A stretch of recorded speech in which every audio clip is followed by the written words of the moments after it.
Every time a market goes wild or there's some new tech frenzy, you start to hear that little phrase, right? Don't worry, this time is different. Yeah, you always hear it. And that universal delusion that this time is different syndrome is exactly what we're jumping into today. And we're here to debunk it, really. We're looking at this incredible piece of financial detective work, a quantitative history that covers 800 years. 800 years. Across 66 countries.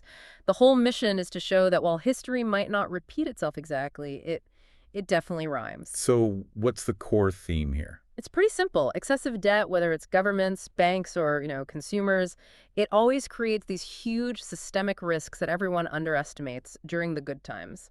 Okay, so let's get into the history. When we think of countries that default on their debts over and over, we usually picture modern emerging markets. Right.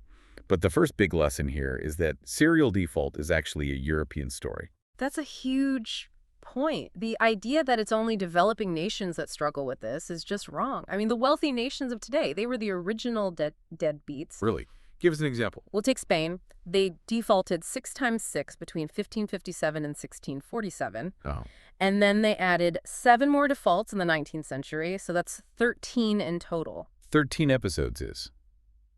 That's a shocking track record. And what about France? I read they had their own unique approach. Oh, they did. Before 1800, France defaulted 8 times, and the French monarchs, they would sometimes just execute their major creditors. They would what? Yeah, it was let's call it a very decisive form of debt restructuring. Historians actually called it bloodletting. Bloodletting. Okay. Well, some countries like France did eventually sort of graduate from that kind of behavior. They did. They stopped executing creditors, which is good. Right. A positive step.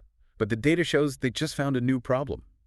Because no major country has ever really graduated from banking crises. Exactly. And that's the surprising twist.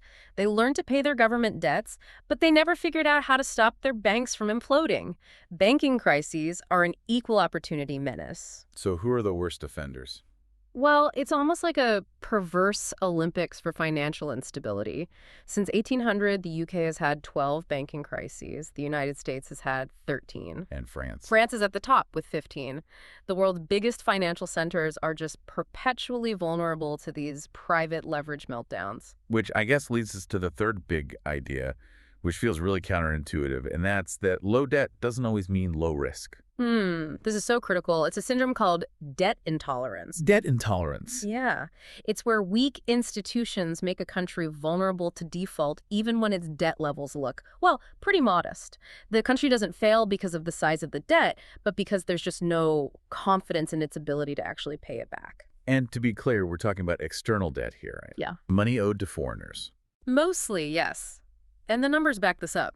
More than half of all emerging market defaults between 1970 and 2008 happened when their external debt was below 60% of GNP. That's surprisingly low. It is. Take Ecuador in 2008.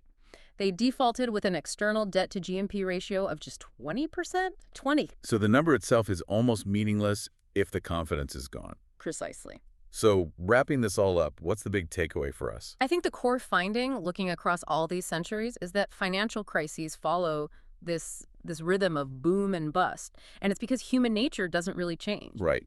Highly leveraged economies that are just propped up by fickle confidence, they just don't last forever. And the warning signs are always there. I mean, before the 2007 crisis in the U.S., you had the perfect storm. Asset prices soaring, private leverage going through the roof, and growth slowing down. And policymakers just dismissed it. They dismissed it because, you guessed it, this time is different.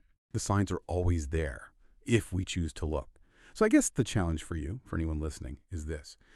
Given that history shows us these clear patterns, what fundamental vulnerability are we all dismissing today, just because we think that this time, finally, the old rules don't apply?